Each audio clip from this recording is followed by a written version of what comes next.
संभल हिंसा मामले में आरोपी बनाए गए समाजवादी पार्टी के सांसद जियाउर रहमान बर को आज इलाहाबाद हाईकोर्ट से बड़ा झटका लगा है। इलाहाबाद हाईकोर्ट ने एफआईआर रद्द करने की उनकी अर्जी को खारिज कर दिया है। हमारे साथ इस मुद्दे पर बात करने के लिए शासकीय अधिवक्ता एके संट साहब हैं। सर, क्या पूरा मामला था और कोर्ट में आज क्या कुछ हुआ?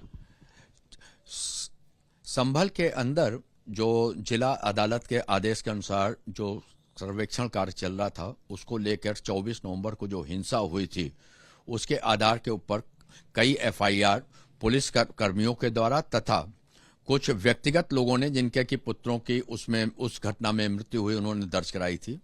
तो उसमें से एक एफआईआर को क्वैश कराने के लिए बर्क साहब ने यहाँ पे याचिका डाली थी।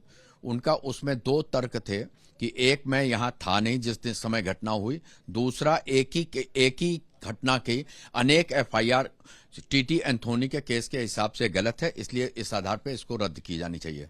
माननीय अदालत ने उनके अधिवक्ता को सुनने के बाद यह कहा कि वर्तमान के अंदर विवेचना चल रही है, कोई भी आधार प्रथम सूचना को रद्द करे जाने का नहीं है, किंतु अदालत ने आरोपों की गंभीरता को देखते हुए कि उसमें दंड सिर्फ 7 साल से कम है, अतः माननीय सर्वोच्च न्यायालय के आदेश अर्नेश कुमार के तहत उनको उसमें उस विवेचना के अंदर सहयोग करने के लिए कहा है और अर्नेश कुमार के आधार के ऊपर ही उन याचिका को निस्तारित कर दिया है।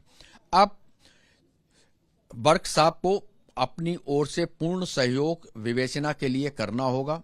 जिस समय भी और जब आवश्यकता होगी, विवेचना अधिकारी जब उन्हें बुलाएगा तो उन्हें जाकर के विवेचना में सहयोग करेंगे। अगर वो किसी प्रकार की इसमें कोताही करेंगे तो उनको, जैसा कि कानून में है कि उनको नोटिस दे करके कहा जाएगा, और अगर उसका भी वो पालन नहीं करेंगे तो नियमानुसार कार्रवाई कर उन्हें गिरफ्तार भी किया जा सकता है।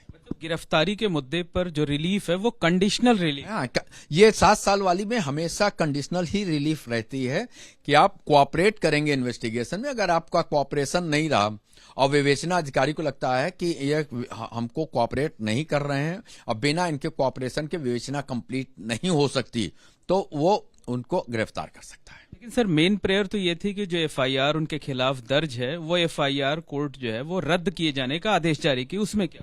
वो उनकी उसको अदालत ने रद्द कर दिया कि हम इसमें कुछ नहीं, विवेचना होगी, अभी मुकदमे के विवेचना होगी और एफआईआर रद्द करने से इनकार कर दिया है। तो जो पिटिशनर हैं उनके लिए ये सेटबैक है? हाँ, बिल्कुल सेटबैक है, काहे कि अब वो विवेचना होगी, विवेचना का आउटकम क्या होगा वो नीचे की अदालत और बाकी अदालतें देखेगी कानूनी प्रक्रिया के तहत।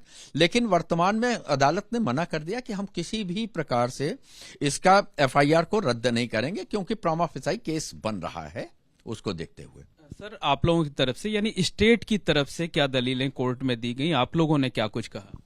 स्टेट की ओर से घटना हुई थी, सांसद हैं, सांसदों का कार्य जो है कानून बनाना होता है।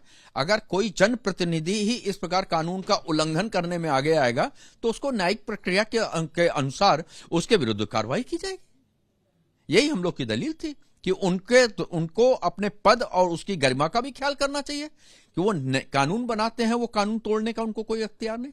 मतलब जो उनकी पिटीशन थी उसको अपोज किया स्टेट? जी, गंभीरता से अपोज किया है, गंभीरता से अपोज किया है। शासन पूरा तैयारी से गया था वहां पे कि उनको एफआईआर चलेगा, इसमें इन्वेस्टिगेशन हो। अदालत का सरकार का पूरा मंतव्य था कि अच्छा सर, जो अरेस्ट के मामले में कंडीशनल रिलीफ मिली हुई है उसमें क्या कहा गया है कोर्ट की तरफ से कि किस तरह से उनको पुलिस की जांच में सहयोग करना हो? यार, उसके लिए सारी गाइडलाइंस माननीय सर्वोच्च न्यायालय ने अर्नेश कुमार वाले केस में कह रखी है, उसी लाइन का उन्हें अनुपालन सुनिश्चित करना होगा।